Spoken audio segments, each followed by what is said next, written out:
Alors, je vais faire une petite vidéo sur Trump, après ce qui s'est passé quand même. Parce que là, on a une trahison qui est tellement flagrante. Si ça se confirme, après, on est quand même dans les premiers jours du début de la guerre et on a plein d'informations, de mensonges par rapport à la propagande qui va dans tous les sens, d'un côté ou de l'autre. Donc, à confirmer quand même. Mais je pense que le doute, il commence à être très, très, très... enfin, moi-même, j'avais beaucoup de doutes par rapport à ce qui s'est passé en Ukraine avec Trump qui est apparu au bon moment en fait. Et je me suis dit, soit c'est l'astrologie, genre, il y a un événement qui fait que il est apparu à ce moment-là, mais je me suis dit non, c'est pas possible. Dans le sens où, enfin, il y a quelques mois, enfin, je sais plus de quand ça date exactement. J'ai tellement de dates en tête, à force de faire de l'astrologie, à vérifier les dates.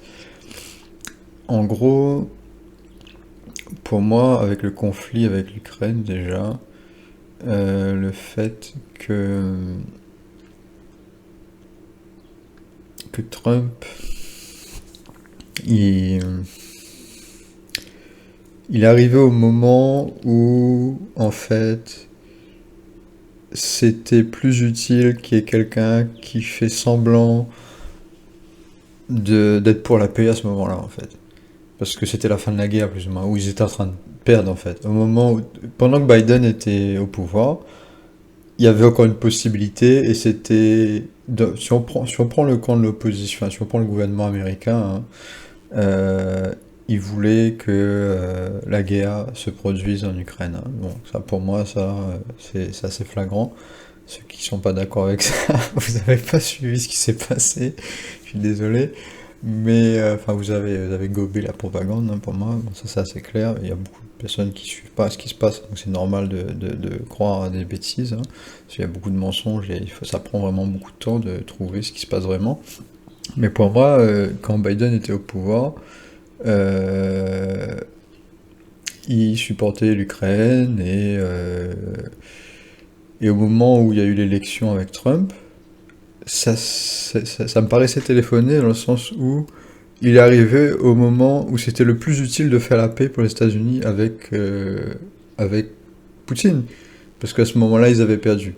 Parce que là, l'Ukraine, ils ont perdu la guerre. C'est juste qu'ils veulent continuer à... Ils veulent enliser la guerre, mais ils ont perdu concrètement. Ils sont en train de perdre. C'est comme si...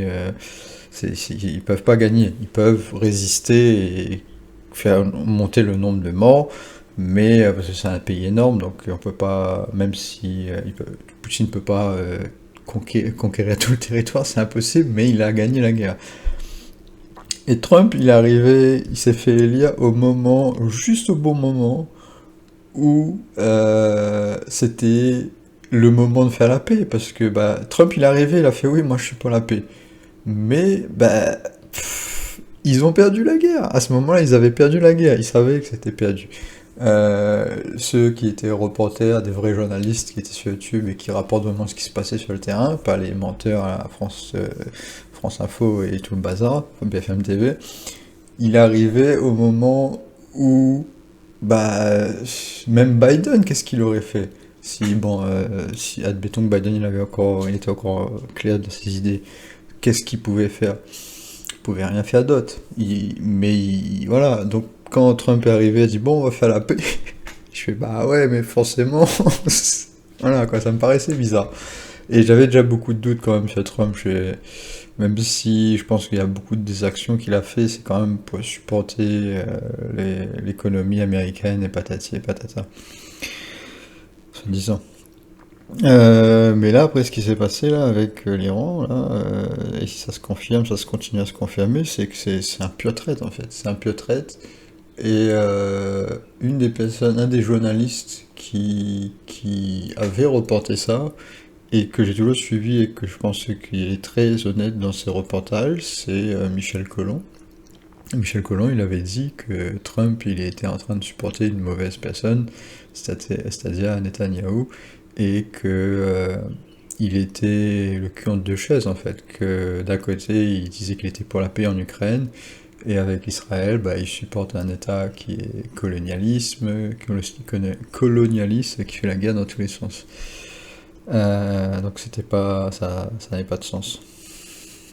Et là, on a une confirmation parce que bon, apparemment, moi, j'ai pas regardé exactement les news, hein, parce que j'étais occupé ailleurs, mais de ce que plusieurs journalistes sur YouTube déclarent, c'est qu'apparemment, il a même avoué qu'il savait que l'Iran allait se faire attaquer par Israël et qu'en gros, il a fait un coup dans le dos quoi, à l'Iran, quoi, bien, bien profond.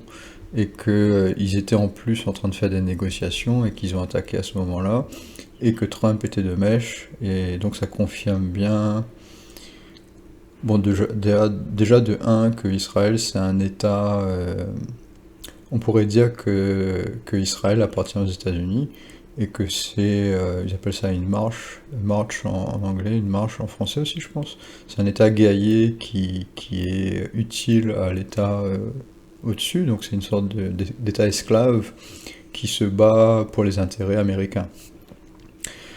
Et ça confirme que Donald Trump il défend Israël et que du coup il fait partie de la même branche en fait que son camp d'opposition, qui sont les républicains et enfin toute la branche en fait ils sont dans le même camp en fait, ils font semblant de se battre et en fait ils sont dans le même camp. Et Elon Musk aussi pareil, bon les petites guéguerres entre eux, bon Elon Musk ça fait un bout de temps que j'ai pas du tout confiance en ce qu'il dit, parce que c'est contredit à tellement de moments euh, que voilà, il a tellement menti.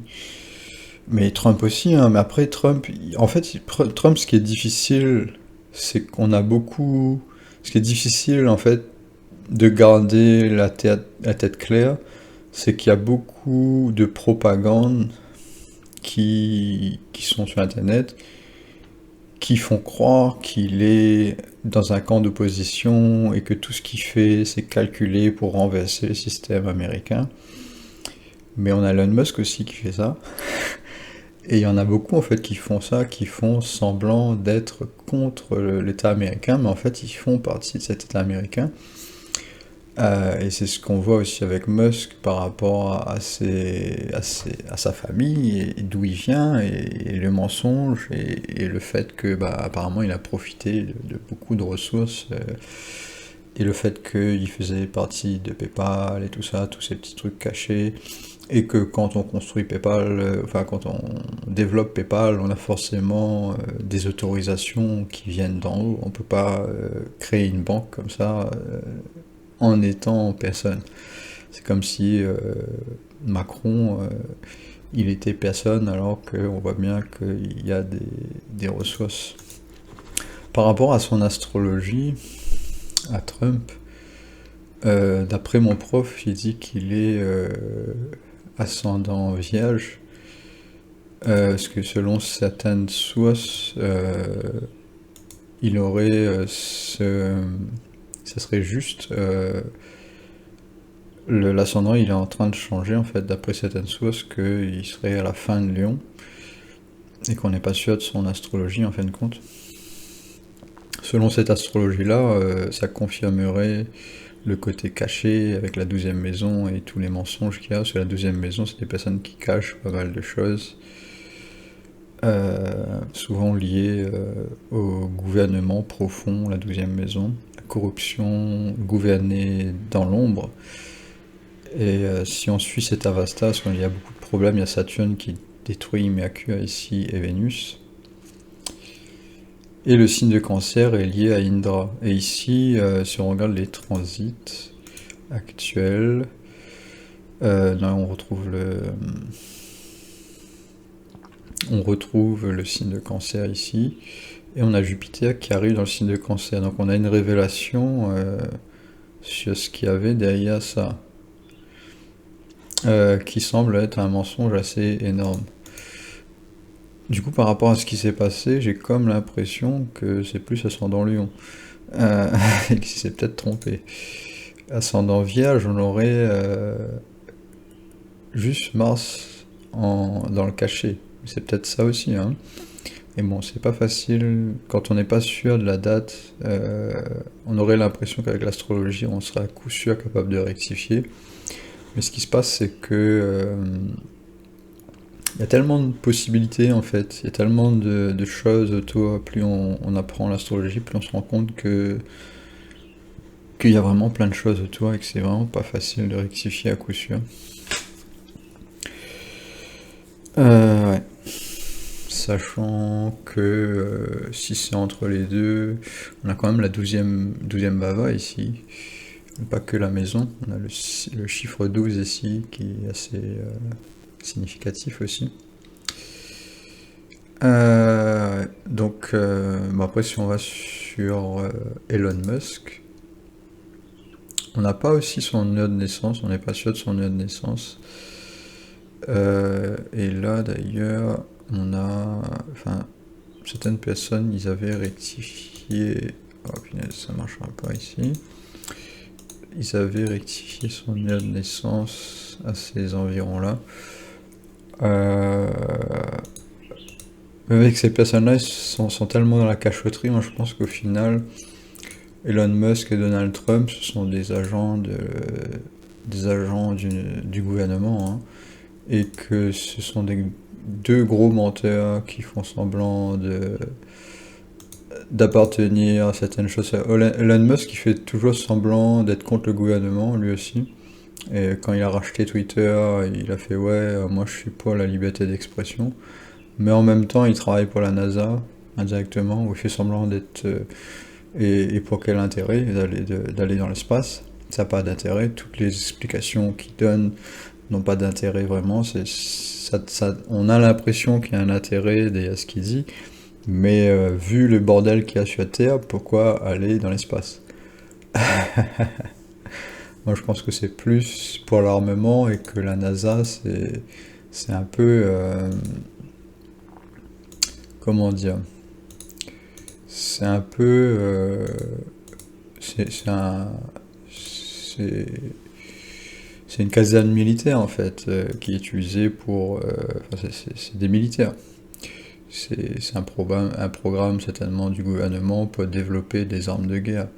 Des armes de guerre, et que en fait, le fait qu'ils envoient des fusées dans l'espace, c'est utilisé pour la guerre. C'est parce qu'après tu as des satellites et tout ça, donc c'est une façade pour financer l'armement et le gouvernement américain dans ces guerres. Bien sûr, après, on a aussi des technologies qui sont développées pour mieux voir dans l'espace, etc. Mais tout ça, ça développe aussi l'armement américain. Si tu peux mieux voir dans l'espace, ça veut dire que tu peux mieux faire la guerre aussi. Donc tout est lié quelque part à la guerre. Donc quand on a un Elon Musk qui fait des fusées et qui a des partenariats énormes avec la NASA, pourquoi il aurait des partenariats énormes avec la NASA si, en quelque sorte, il développe Twitter pour créer, soi-disant, un free speech? Ça n'a pas de sens, c'est contradictoire. Et en gros, on a ces deux personnages Elon Musk là qui se sont battus récemment. Moi, j'ai même pas regardé parce que je trouve ça débile.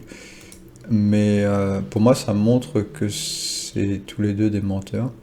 Dans leur astrologie, ils ont tous les deux un Vénus qui est en difficulté, et donc ils sont pas du tout diplomates. Ça confirme ce que mon prof il a dit d'ailleurs là-dessus, il n'a pas eu tort. Et ça se voit aussi dans le jour où Trump il a été élu.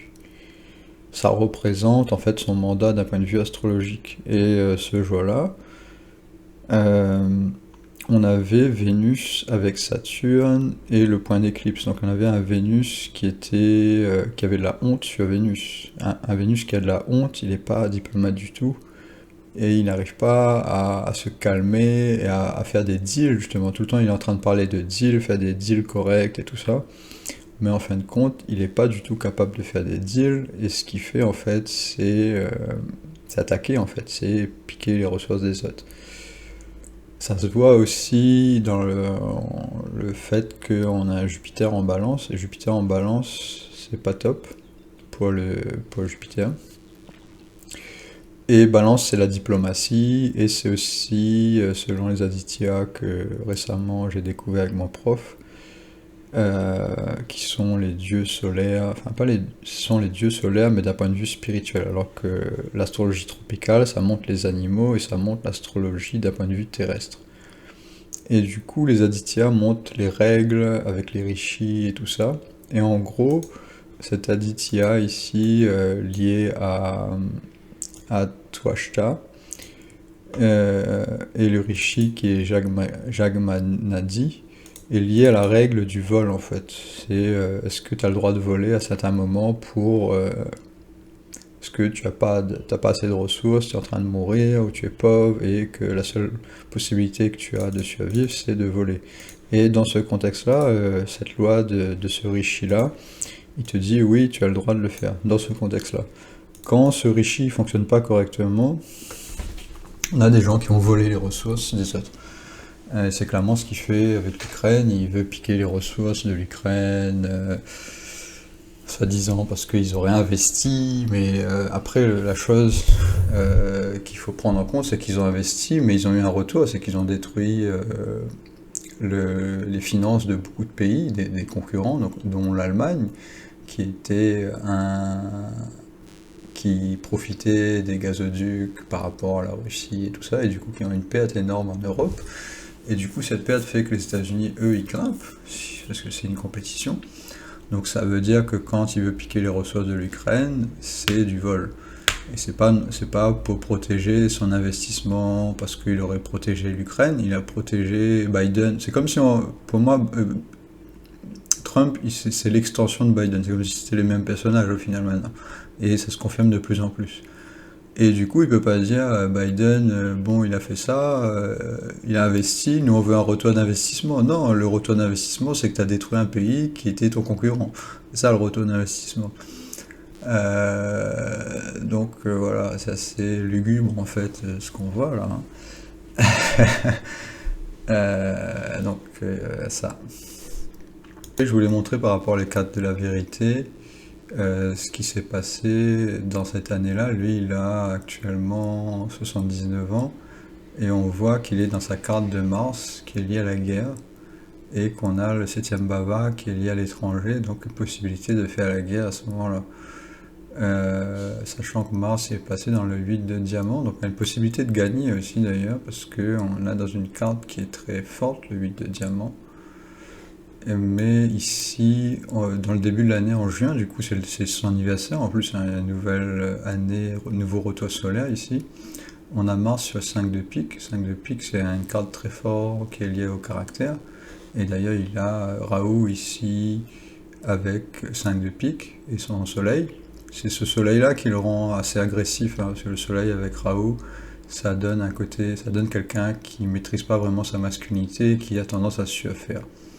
L'avantage qu'il a quand même, c'est qu'il est plus vieux et normalement, à son âge, il a quand même réussi à maîtriser un peu, même beaucoup, ce Raoult-là. Mais ça se voit toujours dans son caractère, hein. C'est pas juste par rapport au fait qu'il a Mars sur l'ascendant et qu'il y a Pluton d'ailleurs aussi sur cet ascendant. Ici, on voit en début d'année, donc ça c'est les périodes, hein, on a le 14 juin jusqu'au le 5 août. On a cette période du soleil avec 5 de pique et Mars à l'intérieur. Et Mars, il est maître de cette dame de cœur avec Saturne à l'intérieur. Et donc là, Saturne, il est en bélier normalement dans la carte de Mars. Normalement, c'est le cas. Je dis normalement. Ici, on a Neptune avec l'as de pique. Donc on a vraiment des cartes qui sont... Enfin, la Saturne sur la dame de cœur, ça donne quelqu'un qui a plus beaucoup de cœur et qui n'est pas vraiment là pour protéger au final. Et on a le Mars sur l'ascendant. Donc ça montre quand même pas des choses jolies à ce niveau-là. Mais moi-même, j'aurais pas prédit ça en fonction de ce que je vois, hein. Je dis après d'un retour, parce que j'ai pas non plus le temps de passer des heures et des heures sur sa charte.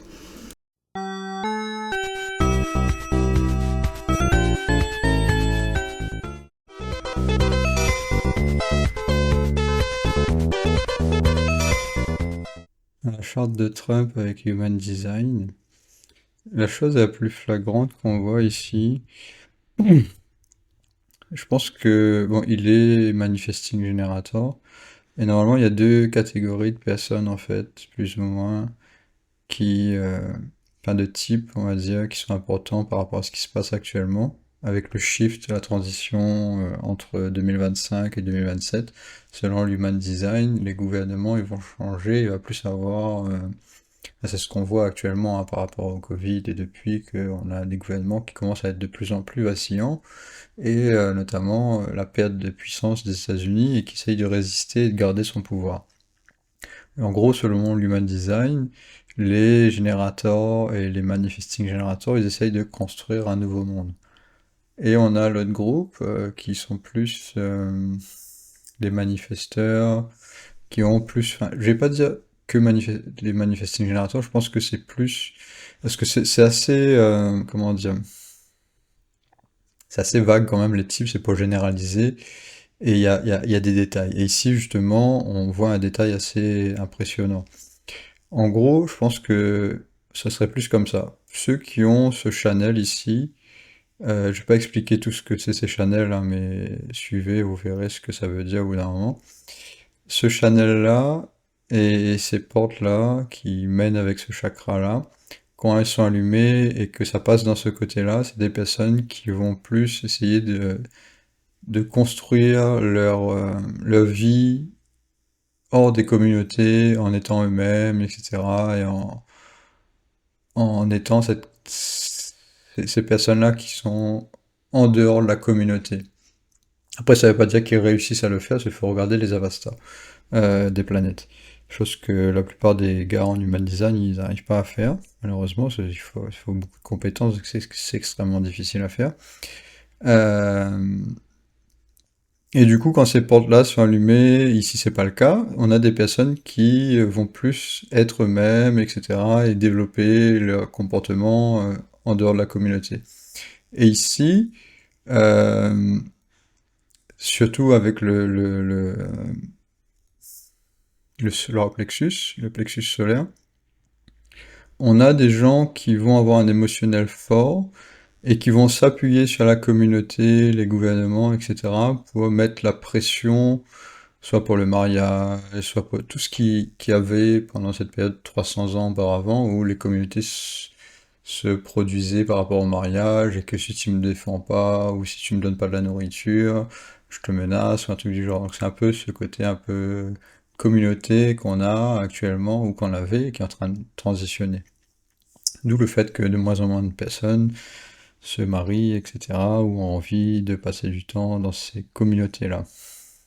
Notamment avec le Covid, on voit, et aussi avec les problèmes de bouffe, etc., les manques de ressources, les gens qui ont plus envie de travailler forcément dans ces entreprises, qui ont ces systèmes pyramidales. Donc ce système pyramidal, il vient plus quand on a ça allumé ou qu'on a l'ego allumé, parce que l'ego, il va vouloir se marier, etc., ou former des contrats avec les animaux, la bouffe, etc.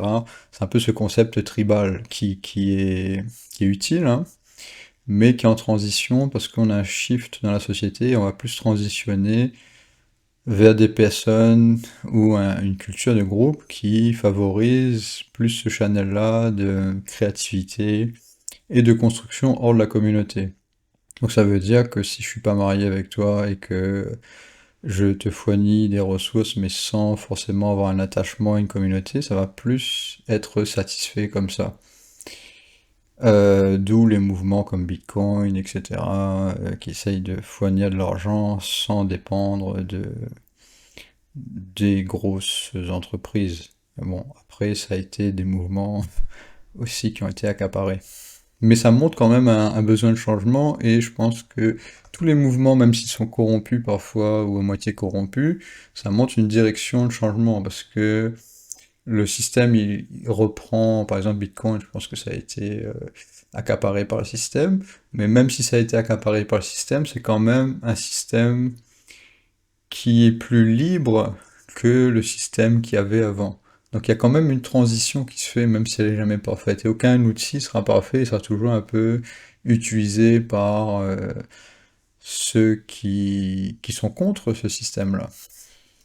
Mais ils vont l'utiliser quand même pour s'accaparer, pour empêcher justement ceux qui pourraient bénéficier, c'est-à-dire le peuple, il pourrait bénéficier de ce système-là, mais le fait qu'ils les empêchent ou qu'ils accaparent ces mouvements-là, bah ça crée de la merde en fait. D'où le fait qu'il y a beaucoup de personnes qui font pas confiance à Bitcoin, et ils ont raison de ne pas faire confiance. Enfin, après on peut quand même l'utiliser. Faut pas, je pense qu'il faut pas être extrémiste dans ce qu'on essaye de faire, et d'accepter que quand même il y a peut-être une possibilité d'utiliser ces outils-là et quand même progresser vers quelque chose de mieux qu'avant. Du coup, par rapport à Trump, lui, ce qu'on voit, c'est qu'il est un peu le cul entre deux chaises, un peu comme ce qu'on voit en fait dans la vie. C'est-à-dire qu'il est manifesting generator. Normalement, les manifesting generators, ils passent plus de ce côté-là. Parce que la gate principale, la porte principale du manifesting generator, c'est le 20 et le 34. Euh, Mais lui, il est obligé de passer par la communauté, en fait. Donc, il essaye de construire quelque chose, mais en passant par la communauté. Donc, je pense pas qu'en fait, il est en train de détruire, comme il le prétend, les gouvernements, etc. Peut-être une partie de lui, indirectement, le fait, mais le fait qu'il passe par ce channel du manifesteur principal, là, ce channel-là, c'est le channel du manifesteur. Et le manifesteur, il essaye de garder, en général, hein, c'est une généralité, les manifestants, ils essayent de garder ce contact avec la société d'avant. C'est-à-dire que c'est plus bah, contact avec la communauté, mariage, etc., émotion, et je manifeste des choses, ce genre de choses-là. Donc, bon, désolé si je me perds un peu dans les explications, mais c'est pas facile d'expliquer le human design, sachant que très peu de personnes sont au courant de ce que c'est et ce que ça représente. Mais quand on l'utilise correctement et qu'on arrive à l'expliquer facilement, ce qui n'est pas encore mon cas, je pense, on arrive à vraiment des choses assez extraordinaires. Par exemple, Donald Trump, un de ses problèmes, lui, c'est qu'il avait apparemment une addiction à l'alcool. Ce qu'il disait dans ses interviews, c'est qu'il a du mal avec l'alcool et tout ça, et qu'il était assez tranchant là-dessus, que, ouais, non, vaut mieux pas trop toucher à ça. Et ça, c'est la Gate 35, ça. On a aussi Russell Brand qui apparemment était un addict, qui a ce Chanel-là, exactement comme lui. Donc ça semble être quand même assez précis, hein. Mais on va parler de ça. C'est son Ketu en design. Et elle est dans la gate 11. Et ici, il n'y a pas de connexion avec 56, donc c'est un peu moins top. Mais c'est quand même connecté par l'autre côté. Mais on va regarder ça, parce que Ketu, c'est le côté qui va faire le plus souvent. Est-ce qu'il arrive à le faire correctement ou pas? Et du coup, on regarde ce qui est écrit ici. South Node, donc le nœud sud. Et en gros, il y a deux comportements. Il y a le côté shadow, c'est celui d'en bas, et il y a le côté light, c'est ce que la personne devrait faire normalement si le channel il fonctionne correctement. Sachant ici que le maître de son Ketu, c'est Jupiter, hein. C'est dans le signe de Sagittaire, et son Jupiter, il est pas top. Il est en balance. Dans le design et dans le machin, c'est ce qu'on voit ici. Et dans la gate, c'est de ce côté-là. Donc je pense que ça fonctionne pas correctement, justement, parce que le maître, il est en balance. Et ici, dans le côté shadow, enfin, on va lire le côté light, avant, le côté propre, ce qu'il devrait faire. Ici, c'est la capacité à s'exprimer correctement euh, par rapport à la paix. Donc c'est une sorte de professeur. Et donc, Harmony Condition, on va lire ce qui s'est écrit ici, parce qu'il y a beaucoup à traduire. Donc le sage dans l'extrême qui arrive à enseigner l'harmonie à celui qui est sourd. Vénus est exaltée, donc on s'en fout de ce qui est écrit par rapport à l'exaltation. Moi je pense que c'est un peu faux ce qui est écrit là. La capacité de trouver et de chercher celui qui est aliéné pour l'enseigner. Donc on va en recherche de celui qui est bête en quelque sorte, parce qu'il n'arrive pas à écouter correctement des concepts. Donc pour transformer celui qui est bête en quelque sorte, qui n'arrive pas à s'éduquer correctement. C'est ce qu'il semble faire, Trump, d'après lui. Quand on regarde le côté shadow, par contre, on a le gourou euh, qui a sa sagesse qui a le plus de valeur, qui est intentionnellement limitée à quelques-uns. Et on sait que Trump, c'est quelqu'un qui cache beaucoup ce qu'il fait et qui n'est pas clair dans ce qu'il dit. Et après, on a des idées qui sont, euh, comprises que par quelques-uns. Donc l'élite, quoi, en gros. Donc c'est quelqu'un qui est élitiste. Et on le voit dans sa vie quand même, qui a été très élitiste. Et il semblerait qu'il est passé de l'autre côté, c'est ce qu'on essaye de nous faire croire. Mais s'il serait passé de l'autre côté, il serait très clair, concept clair et précis, enseigné aux imbéciles en quelque sorte, Moi aussi j'ai cette gate là, hein. Et justement, moi je suis très clair et j'essaye d'être le plus clair dans mes idées et de l'enseigner d'une manière correcte. Moi j'ai pas la gate du teacher, je crois, hein. Plus moi c'est faire des histoires pour enseigner aux autres. Ce que je fais sur mon channel YouTube et plein d'autres choses. Et je suis toujours très clair et j'essaye de cacher le moins possible mes idées. Et ici, on a quelqu'un qui fait l'inverse, qui cache son intelligence, qui cache sa sagesse et qui l'enseigne à travers des mensonges, hein, parce qu'il essaye de piéger les gens à chaque fois. Et je pense qu'il contrôle plein de groupes de propagande, dont un que j'ai cru à un moment. Enfin, j'ai expérimenté pour voir si c'était vraiment vrai. Et à un moment, j'étais plus dans l'optique de croire que c'était vrai, tellement c'était bien fait. Mais ici, je pense qu'au final, c'est un traître, comme Elon Musk, et que en fait, ils sont, ce qui s'est dit à la télé entre les deux, c'est du foutage de gueule, hein. Enfin, ils sont peut-être l'un contre l'autre, hein, mais ils vont dans la même direction. Euh, et donc ça, c'est ce qui le fait le plus, hein, tout, c'est ce que tu arrives pas à t'empêcher de pas faire. C'est pour ça que j'ai regardé pour voir s'il le fait correctement. Ici, on a aussi le 26, et le 26, c'est une guette de Lego, hein, et lui, il a beaucoup d'ego parce qu'il a cette personnalité. Et en gros, la guette de Lego ici, dans le 26, et dans le 21 surtout, mais dans le 26, est-ce que c'était par rapport à Ketu? Je me suis pas trompé ici. Son Ketu est dans le 26, Adaptability. Donc, est-ce qu'il est capable de s'adapter? Et il semblerait que par rapport à cette guerre-là, il ne s'adapte pas en fait. Parce qu'il essaye de détruire un mouvement qui prend de l'ampleur et qui apporte un changement.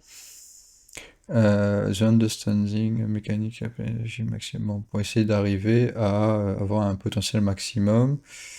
La puissance de la mémoire qui maximise le potentiel pour attirer les autres. Et dans le négatif, on a une résistance et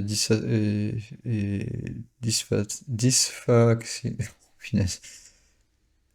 Alors, la résistance de l'égoïste à l'adaptation. Donc il s'adapte pas à ce qui existe en fait. Mais il semblerait qu'il le fait, hein, mais il est un peu entre les deux, hein. C'est ça qui fait que c'est très difficile de prédire ce qu'il va faire. Et il joue là-dessus beaucoup, hein. C'est que il cache ce qu'il fait tout le temps. Et il n'est pas clair dans ce qu'il dit, dans ce qu'il fait, et soi-disant c'était parce qu'il essaye de combattre le tas profond, hein. C'était un de ce que ses meilleurs propagandistes avaient dit, Radio-Québec, là. Euh, j'ai essayé de regarder aujourd'hui Radio-Québec, voir ce que le gars il disait, voir s'il avait une raison d'expliquer tout ça, mais il était en train d'hésiter un peu trop à mon goût, et j'ai arrêté de regarder la vidéo parce que pour moi ça semblait quand même être des grosses conneries. Alors, Mercure, on a Mercure aussi avec la gate 45 ici. 45, c'est quoi? C'est son Raoult. Ah, son Raoult, il doit pas réussir à le faire, hein. Ce Raoult, en général, on arrive très rarement à le faire. Et ici, on a leadership. Donc, il n'arrive pas à faire du leadership. Général, attraction, like force. Force. Ouais, et on a quand même cette impression qu'il arrive à faire du leadership, hein, parce que Uranus est quand même exalté ici. et c'est Uranus qui est, il y a aussi Uranus qui est présent ici. Donc il y a un peu des deux, hein. Il y a quand même pas mal de leadership qui est correct, mais comme il y a Raoult en même temps, voilà, quoi, c'est quand même difficile. C'est ambigu, c'est un personnage ambigu, hein. On a l'impression qu'il est vraiment entre le cul entre deux chaises. C'est pas juste quelqu'un qui est utilisé. C'est un peu comme, j'ai l'impression que c'est un peu comme un agent secret, ce gars-là. C'est qu'il est utilisé par des mouvements pour faire semblant qu'il est dans le camp opposé, alors qu'il ne l'est pas. Mais c'est un peu comme un acteur qui joue un rôle, et même dans les films, quand on voit des acteurs qui jouent des doubles agents, et ben parfois ils sont eux-mêmes ils commencent à se transférer dans ce moment-là, ils prennent vraiment ce rôle-là à cœur et finissent parfois par changer de camp. Et on a l'impression vraiment qu'il est entre les deux. Et c'est pour ça que c'est pas facile de juger en fait dans quel camp il est vraiment. Mais je pense qu'il est vraiment un peu entre les deux, hein. Il comprend pas vraiment. C'est ce que ça montre sa charte ici, hein. Et c'est la raison pourquoi je pense qu'il a été sélectionné pour ce rôle de menteur, hein. Euh, il a vraiment beaucoup de choses dans la gate, dans le centre de manifestation. Or, le 62, qui est la connexion. En 62, il a Vénus et Saturne. Vénus et Saturne, personnalité. Donc, c'est des choses qui sont difficiles pour lui, hein. La discipline et l'ascétisme. Euh, dans la gate 6 en plus. Euh, mais on a même quand même une exaltation par rapport à ce qui est écrit dans le design. Je pense que le design, il a quand même une valeur. Bon, tout à l'heure, j'ai dit que c'était pas vrai, mais je pense qu'il y a quand même des choses qui fonctionnent. Euh, mais je serais plus à dire que c'est la Vasta qui compte le plus. Mais en même temps, enfin, les deux en fait. Ici, on a l'exaltation de Saturne, hein, et c'est Saturne qui est là. Donc il y a quand même, parce qu'on parle d'argent ici, hein, et on peut pas dire qu'il a pas de succès matériel quand même. Euh, Après, ce qu'on voit ici, c'est que ici, ça c'est par rapport à la guerre, je pense, et la capacité à faire face à des ennemis. Ici, c'est pas allumé, hein. Donc la guerre, je pense qu'il est pas, c'est pas son rôle vraiment de faire la guerre, lui. Et on voit la même chose avec Netanyahou qui a pris des décisions pas top du tout avec la gate, pareil, enfin le signe de balance qui est vraiment en difficulté assez énorme par rapport au fait qu'il y a Ketu ici. Bon, Netanyahou c'est assez franc, hein. Quand j'ai lu son astrologie, enfin ses portes, on a vraiment quelque chose de franc qui va dans une direction claire et que lui, il n'y a pas vraiment de doute, hein, que c'est quelqu'un qui fait n'importe quoi. Mais Trump, pour moi, je pense qu'il est entre les deux, hein. Il est vraiment entre les deux, même après cette confirmation qu'il est quand même avec le gouvernement plus qu'autre chose. Je pense que, enfin, sa charte montre vraiment quelqu'un qui a le cul entre les deux chaises, mais qui a quand même choisi le camp du gouvernement, hein. Bon, après, c'est pour ça qu'il a été élu, je pense, hein. C'est pour ça aussi, plein de fois, moi, je me demandais comment ça se fait qu'ils acceptent ça. Et avec, soi-disant, on a essayé de le tuer, et tout ça.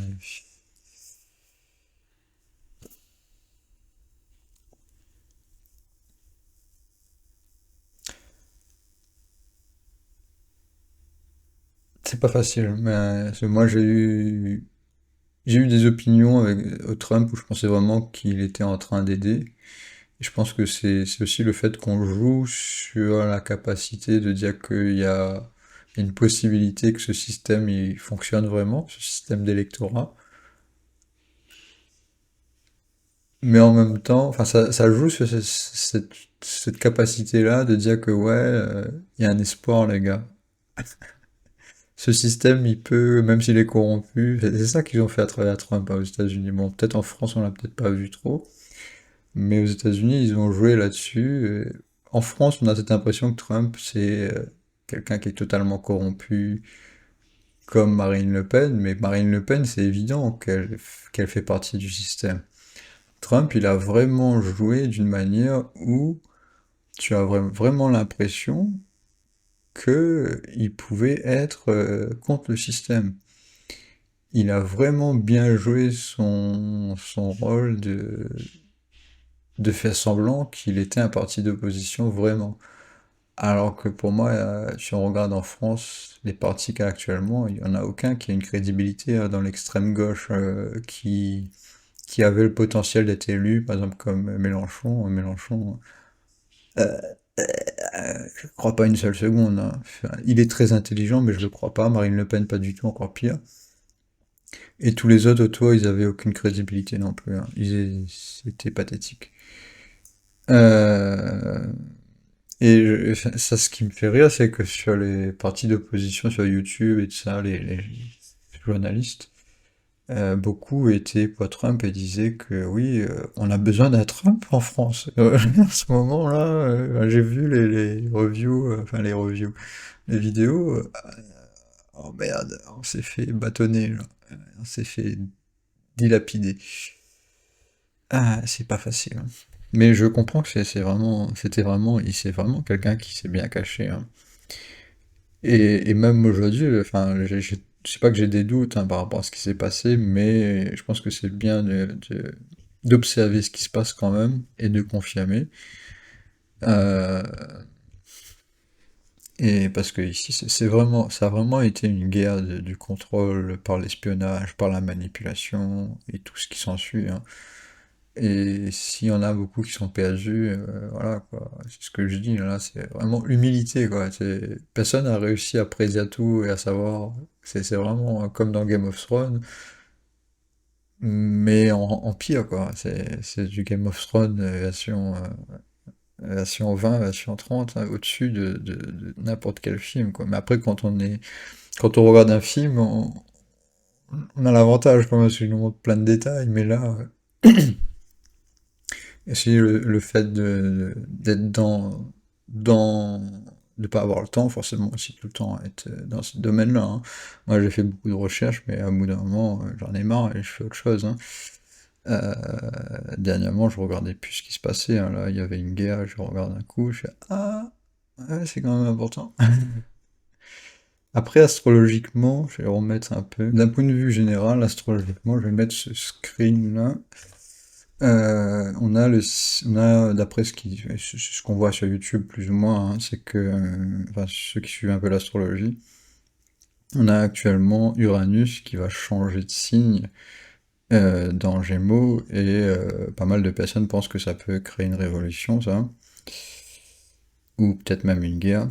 Mais ce qu'il faut savoir aussi, c'est qu'on avait Neptune qui vient de changer de signe dans le signe de Bélier, signe qui est peut-être lié à la guerre aussi. Euh, Et je dis peut-être parce que on est tellement dans le doute en ce moment, et plus sûr de rien. On a aussi Saturne qui est passé en signe de Bélier. Par contre, Saturne, bon, voilà, quoi. C'est quand même une planète qui est très mal placée en Bélier. Euh, et on a aussi Pluton qui a changé de signe. Donc c'est très rare en fait d'avoir trois changements des outer planètes, des planètes externes qui représentent les cycles importants du monde. Trois planètes en même temps qui changent de signe. Donc sur YouTube, on a toutes ces théories-là sur la Troisième Guerre mondiale. Moi, je suis pas sûr que ça peut se passer, mais on va dans cette direction-là, il semblerait quand même. On a cette forte possibilité. Ce qui est bien quand même, et c'est ce que j'ai déjà dit plein de fois, c'est que ces planètes, elles sont en aspects qui sont positifs, même si elles apportent des changements parce qu'elles sont en train de détruire des signes. Ces planètes-là, elles ont tendance à faire des changements importants qui sont vus comme des destructions de l'ego, hein. Euh, Plus ou moins, si on simplifie. Donc il y a le fait qu'ils rentrent dans un signe et qu'ils vont le zigouiller, ce signe-là. Moi, par exemple, moi j'ai Vénus en bélier dans le début et je le sens, hein, que je suis en train de me faire zigouiller mon Vénus, hein. Vénus, ça représente tes relations, donc mes relations, oh là là, enfin mes relations dans le sens où partenaire, de vie, etc. Pour un homme. Ici, pour revenir au sujet, on a les planètes qui sont ici dans un aspect positif parce que c'est un aspect de friendship, d'amitié. Parce que c'est pas un trine, c'est un sextile, je crois qu'ils appellent ça en western. Et ici, on va avoir un trine aussi, un triangle. Aspect. Parce que si on compte, on a 1, 2, 3, 4, 5. Uranus, il va être dans ce signe-là, dans pas longtemps, donc on a un aspect trine. Et... Et aussi Neptune, il va être aussi en sextile, si je me trompe pas, hein. Euh, je sais pas que je me trompe, hein, mais je connais plus les noms comment on dit en astrologie western parce que j'utilise pas l'astrologie western totalement. Mais ici, on a une position 1, 2, 3. Si on compte 1, 2, 3, on a 3 maisons de différence. Et du coup, c'est un aspect d'amitié. Pareil ici avec quand Uranus va arriver ici. On aura 1, 2, 3. Donc on n'a que des aspects positifs. Donc ces changements-là, ils vont être positifs et ils vont être d'amitié. Donc il y a de fortes chances qu'il y a beaucoup de changements qui soient positifs aussi cette année, en même temps qu'il y a cette guerre interne. Mais cette guerre interne, enfin, on voit aussi, enfin, ce que je voulais dire, c'est qu'on voit ces gars-là et on juge les gens, on juge ces Trump et ces patati et ces patata. Mais ça se passe aussi au niveau collectif et ça se passe aussi au niveau familial, qu'il y a des guerres internes aussi entre familles et que c'est pas juste ces personnes-là qui sont en haut de la société qui se battent pour garder ce système de domination tel qu'il est, c'est aussi tous les familles, à l'intérieur des familles, ceux qui ont plus ce côté-là familial et communauté, ils essayent de s'accrocher à ça. Et du coup, le changement se fait plus difficile parce que ça va exploser au bout d'un moment. Ça va pas rester comme ça. Le changement, il est obligé de passer. Euh, et on a ceux qui commencent à aller dans cette direction-là, mais c'est pas facile non plus pour ceux qui veulent changer parce qu'on est toujours entre les deux. On est tout le monde en fait, ils sont le cul entre les deux chaises actuellement. Ce qui se passe actuellement d'un point de vue mondial, sur l'échiquier mondial, géographique. Ça paraît quelque chose, peut-être pour certains, qui nous concerne pas, mais ça peut se passer aussi sur une petite ville, par exemple. Sauf que ça, on va pas en parler dans les médias, mais ça se passe aussi dans les petites villes. Ces petites guéguerres intrafamiliales ou je sais pas moi, entre partenaires de vie. Il y en a un qui a changé, l'autre qui veut toujours rester pareil. Et du coup, bah, il y a un changement, il y a des cassures, il y a des divorces, il y a des changements de relations, etc. Et du coup, voilà quoi. C'est pas facile. Du coup, voilà pour cette vidéo. Merci d'avoir écouté. Et à la prochaine.